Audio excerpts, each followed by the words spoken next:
নীলুর রাজ্যত্বের মধ্যে ভাটা পড়ে গেল সূর্যের কারণে। হ্যাঁ বন্ধুরা, ভিডিওতে লাইক দিয়ে দেখতে থাকুন। সূর্যকে নীলু বলতে থাকে যে সূর্য, তুমি যে আমাকে এরকমভাবে ক্ষমা করে আমাকে বাড়ি ফিরিয়ে আনবে সেটা আমি কোনোদিনও কল্পনাও করতে পারিনি। কিন্তু সূর্য, আমার জানো তো অনেক খারাপ লাগছে। আমিও বারবার করে তোমার মা বাবার কাছে হাত জোর করে ক্ষমা চাওয়া সত্ত্বেও তারা কেন আমাকে ক্ষমা করতে পারছে না বলো তো?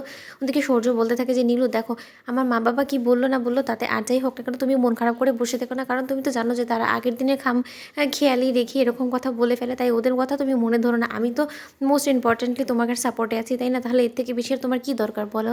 তখন ওদিকে নীলু বলতে থাকে যে জানো তো সূর্য, আমার এতটা ভালো লাগছে যে তুমি পুরোপুরি এখন আমার হয়ে গেছো, তুমি আর দিদিভাইকে নিয়ে এখন আর ভাবো না, সেটা দেখে আমার খুব ভালো লাগছে জানো তো।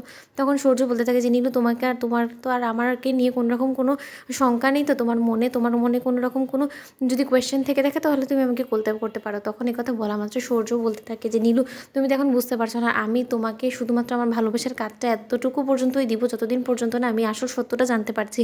যখন কিনা আমি আসল সত্যটা জানতে পারবো, তোমার মুখ থেকে সব স্বীকারোক্তি নেওয়ার পরে তোমাকে আমি জাস্ট ছুঁড়ে ফেলে দিব। কারণ তুমি যে জঘন্য কাজের সাথে নিজেকে জর্জরিত করেছো, তারপরে তোমাকে স্ত্রী হিসেবে স্বীকৃতি দেওয়া আমার পক্ষে কোনোদিনও সম্ভব না। আর তোমার মতন মেয়েকে আমি আমার স্ত্রী বলে কোনোদিনও পরিচয় দিবও না। তখন এই কথা বলা মাত্র নীলু বলতে থাকে, কী ব্যাপার সূর্য, তুমি কী নিয়ে ভাবছো বলো তো? আমি তখন থেকে আসার পর থেকে দেখছি তুমি কিছু একটা ভাবছো, বলো কী ভাবছো তুমি? তখন সূর্য বলতে থাকে, আমি শুধু এটাই ভেবে ভেবে লজ্জা পাচ্ছি যে তোমার সাথে আমি কী আচরণটাই করেছি জানো তো, আমার খুব লজ্জা লাগছে। তখন এই কথা বলা মাত্র নীলু বলতে থাকে, থাক না, এখন যা হয়েছে হয়েছে, সেটা এখন অতীত।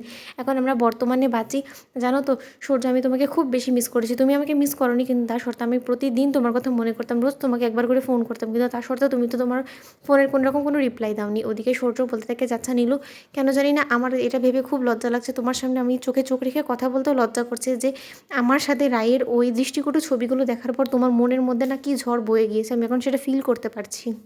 ওদিকে নীলু বলতে থাকে যে দেখো সূর্য, তুমি এসব কথা ভেবে চিন্তা আর আমাদের মধ্যে ভেদাভেদ তৈরি করে দিও না তো। তুমি ছাড়ো তো, রায় দিদি ভাইয়ের মান সম্মান নিয়ে তোমার তো ভেবে কী লাভ বলো তো? তখন সূর্য বলতে থাকে, না নীলু, এরকম করে ছেড়ে দিলেও তো হবে না, কারণ রায়ের সাথে আমার নামটাও জড়িয়ে পড়েছে। এখন যদি আমি এই জিনিসটা নিয়ে না ভাবি তাহলে তো লজ্জায় আমি কারোর সামনে মুখ দেখাতে পারবো না। তুমি জানো সেদিন রায় এসে আমাকে যেভাবে দায়ী করেছে এই সকল ঘটনার জন্য, তারপর থেকে বাবা মা আমার দিকে মুখ তুলে পর্যন্ত তাকায় না, তারা আমার সাথে জঘন্য ব্যবহার করে। তুমি সেটা তো দেখেছো, তাই না? আশা করি তুমি অন্তত বুঝবে। তখন নীলু বলতে থাকে যে তুমি এসব নিয়ে একদম ভাববে না, সকলের সামনে আমি তোমাকে কী করে নির্দোষ প্রমাণ করি সেটা তুমি আমার উপরে ছেড়ে দাও। ওদিকে এই কথা বলা মাত্র সূর্য বলতে থাকে, নীলু, তুমি কী করে আমাকে নির্দোষ প্রমাণ করবে বলো তো? তোমার কাছে কি কোনো প্রমাণ আছে যে আমি নির্দোষ, আমি এই জঘন্য কাজটা করিনি? এটা তো আমার মন জানে যে আমি এরকম জঘন্য কাজের সাথে নিজেকে জড়াইনি, কিন্তু তা সত্ত্বেও কেউ বা কারা তো অবশ্যই আমার উপর প্রতিশোধ নেওয়ার জন্য এই জঘন্য খেলাটা খেলেছে বলো।